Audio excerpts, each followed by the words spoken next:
Hey everyone, Dankus Dad here, and I'm back with another Guilty Gear deck profile. And this time I'm going to be talking about Ino and a bit of a void mid-range list that I've put together here. Ino, I think, is one of the more interesting new characters to build with, and she is very open-ended in what she can do. So Ino does have the mage keyword, and her enhance is change the zone of this attack. Your rival may have you seal one of their foundations to cancel this ability. So this one has a good bit to unpack.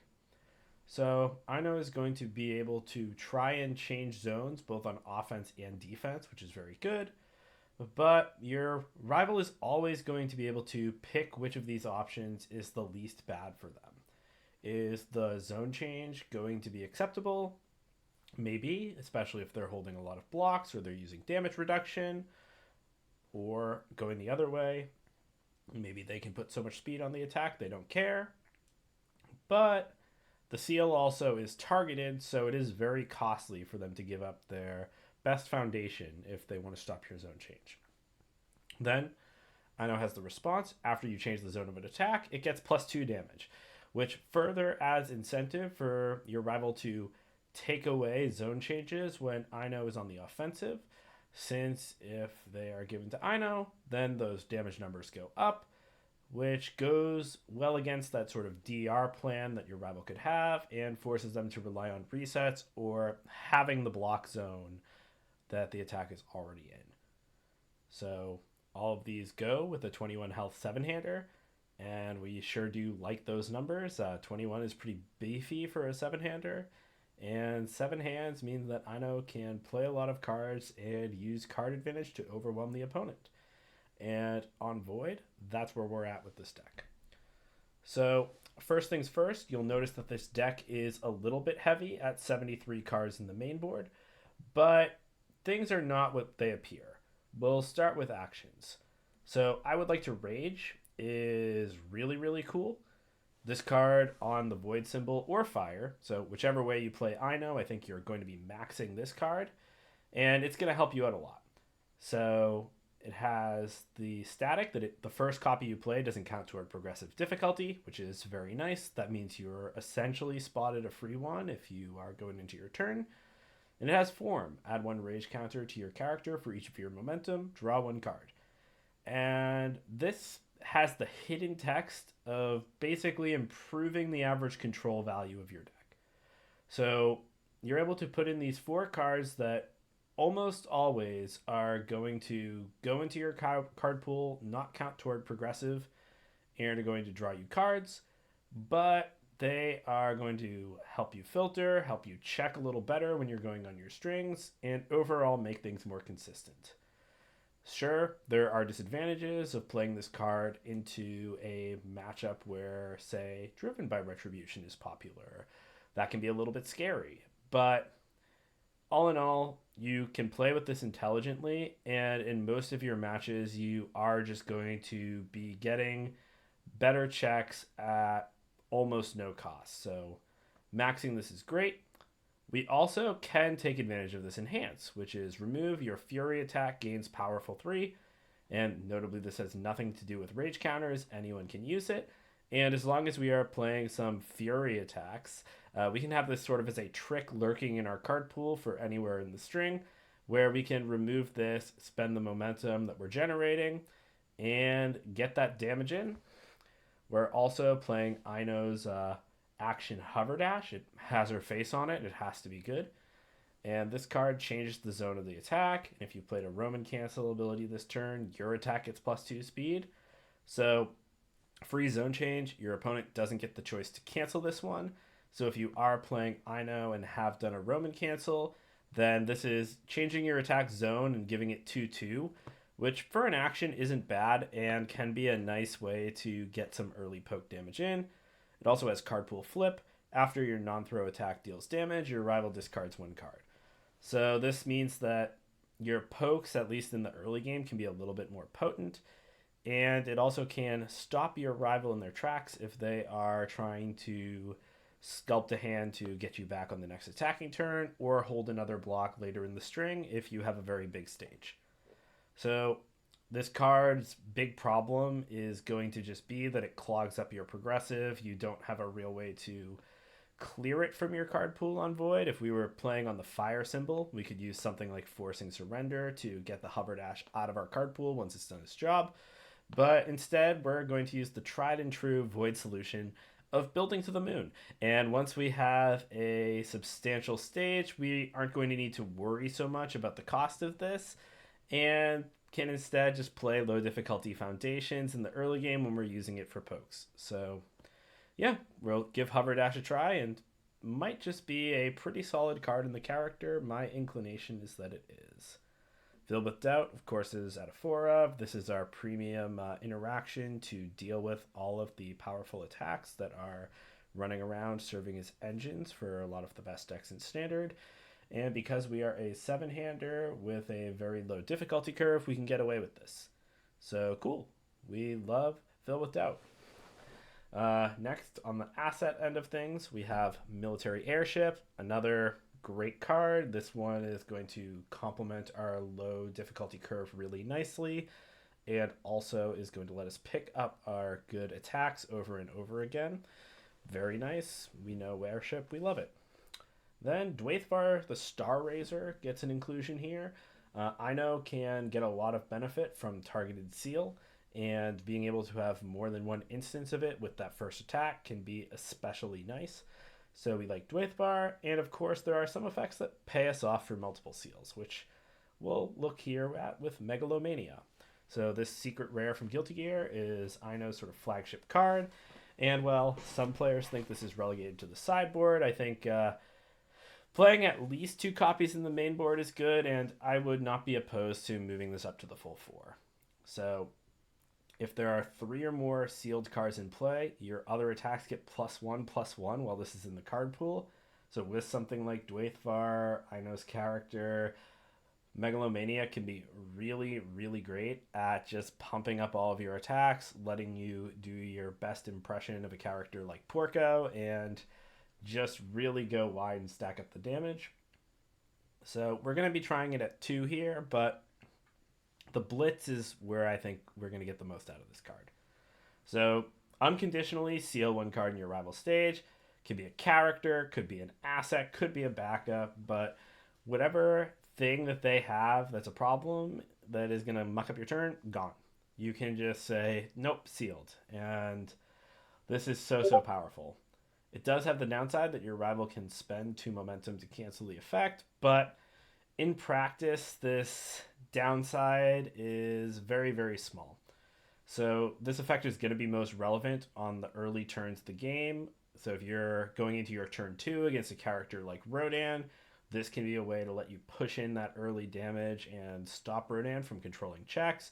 You can shut off a character like Hanji's ability to use backups to pass checks. That's pretty powerful. Suddenly she can't play defense anymore. King Ghidorah could just die. Not that he's as popular these days. Very sad. But there are many use cases for this effect that are very strong. And even if your rival has the momentum to pay up, then oh well.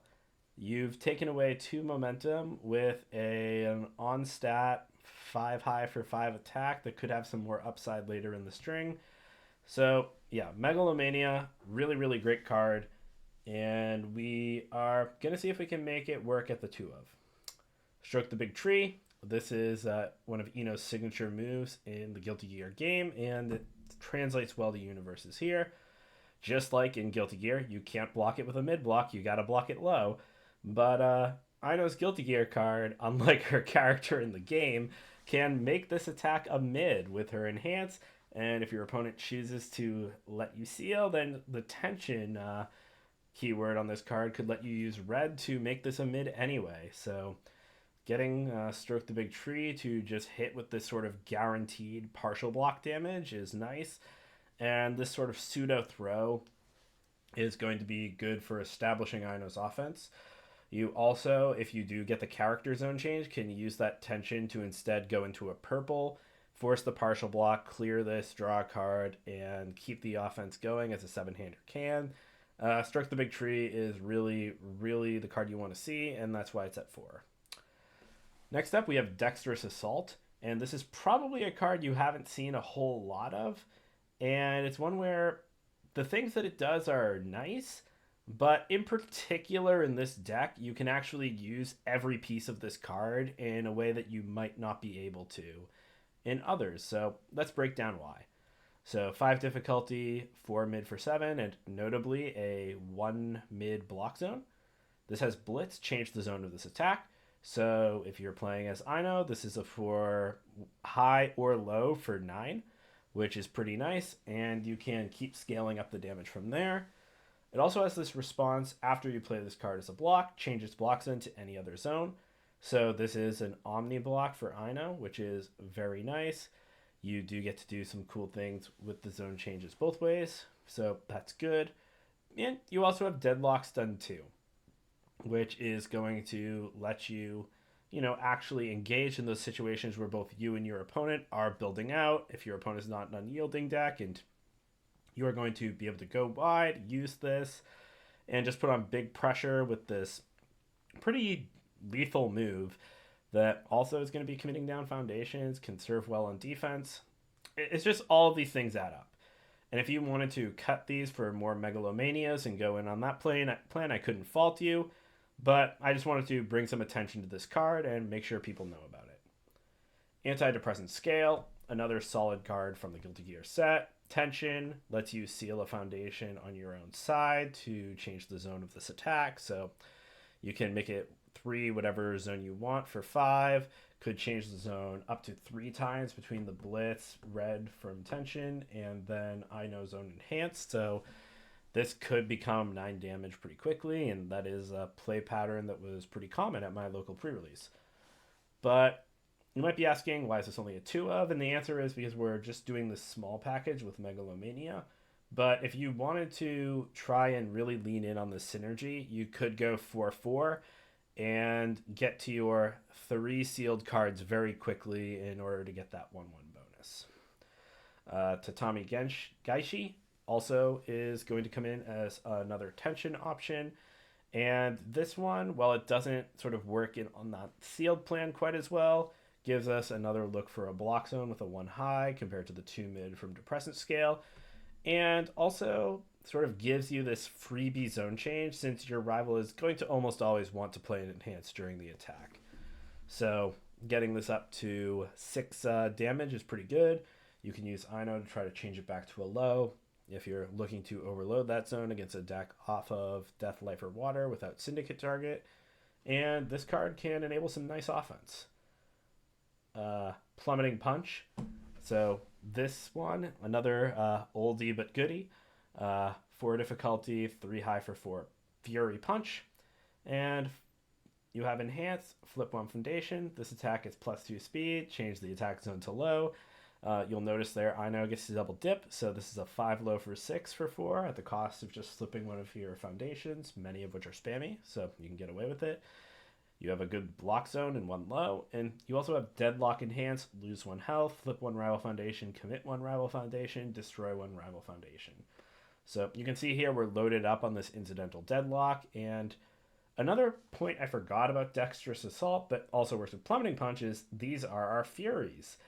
And with I Would Like to Rage, you can see here that between tension momentum and from the hits that we're hopefully getting a lot of with these zone changes, any one of these attacks, if we smell the blood in the water, can essentially get powerful 3 and just chip in for the rest of our opponent's life total. So, really cool play pattern. Hey, Megalomania, you don't have defense on your face anymore. Throw out a Stroke the Big Tree for tension. Throw out one of these Tatami Gaishis, and then suddenly a card like Plummeting Punch can be sort of this finisher and a pseudo Walk the Dog. So, nice little tech here, and I don't think this card would quite make the cut without sort of that functionality with the Fury keyword, but it is very good and lets us make the most of every card in our deck. Aerial Goblin Bolt, great card once again. Ino's Enhance and Response make this a little bit more threatening when it's doing 5 damage instead of just the 3. Sealing a rival foundation, great with Megalomania, great with Ino herself to just put the pressure on the opponent to not lose their defensive tools. and the response interaction is, as we all know, pretty amazing. Besiege, also here, more incidental deadlock, something that's even harder to block. So you play Besiege, you play that first Blitz, say they can't block it with stuff with a modifier lower than 3, and bang. Suddenly that Syndicate target is offline. This Besiege has powerful 3 from your I would like to rage. Bang, bang, boom, boom, done. This can end games in short order. We've all seen Besiege just be a staple of aggressive characters with the fire symbol since this got printed in AOT1. And Ino is no exception and is going to be using this card very, very well. On the foundation side, at 0 diff, we are trying to really capitalize on our 7-hander status. So we are running 14 of these. Generally, we may want to err toward a little bit more, but zeros are the most important difficulty for 7-handers, and being able to say that we consistently build 5 or 4 on that first turn is huge. So Master's Pride, keeping Ares safe, and Botan's coaching are just the 12 good ones on Void. We're always maxing those copies, and they're a big part of the draw to why this list is on Void instead of Fire. We just have these great 0 diffs that we can play in a 7-hander. Reluctant Role Model is sort of our filler 0. We don't have as many others that are super great, but you can substitute this for another block zone of your choice. Saving Bakugo for the 3 mid, and that sort of flip resistance is another good option, but the -1 damage is consistent. These are pretty interchangeable, and you can play whatever is better for your preference or your local meta. Incubating here, huge card. Being able to just consistently give -1 speed on everything is super helpful, and it's going to be pretty nice with some other cards in the deck as well.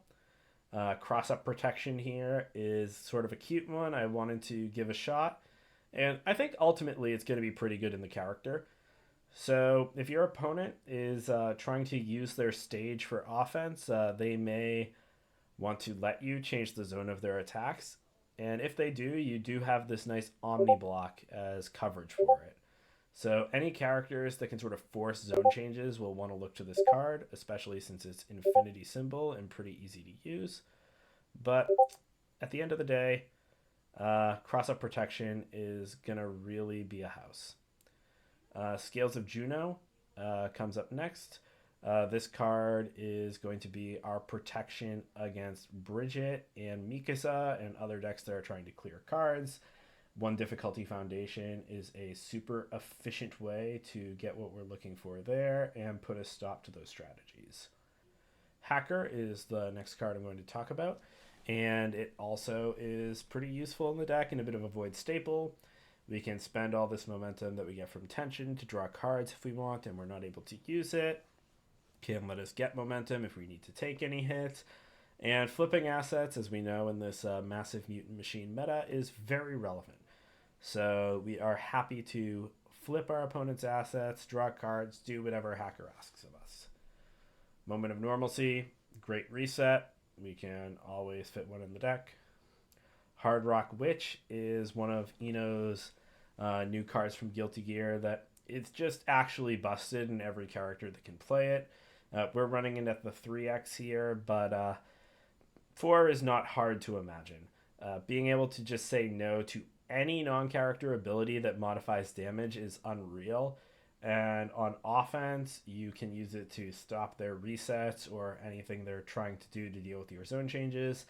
And on defense, you can use it to stop their pumps as well. In sort of the tension meta we have, Yellow Roman Cancel is going to be an option to try to only take 3 from an attack. Hard Rock, which says you have to take the whole thing. And this is just a great bit of protection for your I would like to rage powerfuls, and you can see here that all these parts are coming together and are going to be more than the sum of themselves. They're going to actually work cohesively to get the job done. Supersonic Flight is a piece in Rodan, and with incubating, of course, can be another card advantage tool, but Notice in this deck, this does come with a zone change. So Aino is able to put even more damage on this, can get an extra zone change out of the card when you have to build it, and turn any attack into a monstrous one. Like even if we take the smallest attack in the deck, Goblin Bolt, we do a zone change with Aino herself, make it a 3 low for 5, do a supersonic flight, boom, that's another 2/5. Suddenly it's a 5 high for 5. So even just that little 3/3 attack becomes very, very threatening very quickly. And yeah, supersonic flight, gonna be great here. Just getting both that sort of card advantage we're used to while also turning attacks threatening. Then last one is driven by retribution. Since we aren't on fire, we don't get to play forcing surrender, but we can instead play the goat, the greatest attuned defensive piece I think of all time, driven by retribution. Just shuts down everything your opponent is trying to do on offense and makes any attack that is not for big damage and likely to hit just very, very scary. Uh, I love this card. Being able to pick something that ignores progressive, like Equipment Heist, out of the card pool, replace it with a key card in their stage is so huge. Also, this is notably selective removal, so it makes Ino even more punishing. There may be an inclination to think, well, if you have some selective removal, then you don't need more. But it is an effect that actually gets more powerful to a degree as you have more of it. The marginal benefit goes up. So if your opponent has like 3 really strong foundations, it's way better to be able to threaten to take away all of them than just one. And driven plus an Ino effect can really ruin your opponent's defense if they have to worry about crackback. So they might be forced to build out, which means you can build out. And this plays into sort of that void game plan where you have those few incidental deadlock effects that can help you punch through with your character and cards that are already well suited toward it. Last, we have the sideboard to talk about. Because of our difficulty curve, drive parry is a good option that we have. We can leverage our high hand size for cancels and re-readying foundations, so can get moment of normalcy or hacker back, get something, just back up and running. Also can cancel some enhances that are tricky, and if our opponent is running things like driven by retribution that can punish I would like to rage, we can try to board out of those and into cards like this. Barrier Shield, defensive tool against decks that are trying to stack lots of speed quickly. While this card tends to be pretty good, I don't love it early on right now just because Breaker is punished so hard by Dark Ward and other sort of hate for those strong decks that are out there. And, decks playing Barrier Shield are a casualty of that sort of hate. So rather than mainboard this card and sometimes be disappointed in it, I instead am opting to keep it in the sideboard and bring it in for the matchups where it's needed. Locking the building is another piece of hate that you can use against Mikasa and Bridget. Being able to lock a card into the card pool is very good. And with Ino's ability to zone change, being able to flip locking the building to functionally draw a card for a very good block is good if you know that you can lock in that mid zone. Then you just suddenly have this ready to go. You can use one of your many, many foundations to block and get it back into circulation. Not all that bad. So this card, I think, is one of those tech cards that, again, it's kind of always been lurking since Undaunted Raid. And this is, I think, a good place for it to shine and make some sense in the sideboard. Finally, Violent Animus Shot as something against backups, a little bit of Breaker. And also, if we are boarding out of these I would like to rages, this is another attack that we can board in so that our dex ratios line up correctly. So, that's all for Ino. Really, really cool character. And this is far from the only way to build her. You also can look into doing something with spells, since Stroke the Big Tree and Megalomania have the keyword. Ino also has Mage, so something like Gravity Well could be really cool. There are some synergies to look for, and there are plenty more ways to take the character, and I'm curious to see what other people come up with too. But thanks for watching. Merry Christmas, and be coming back to you after the holiday with another Guilty Gear guide. Peace.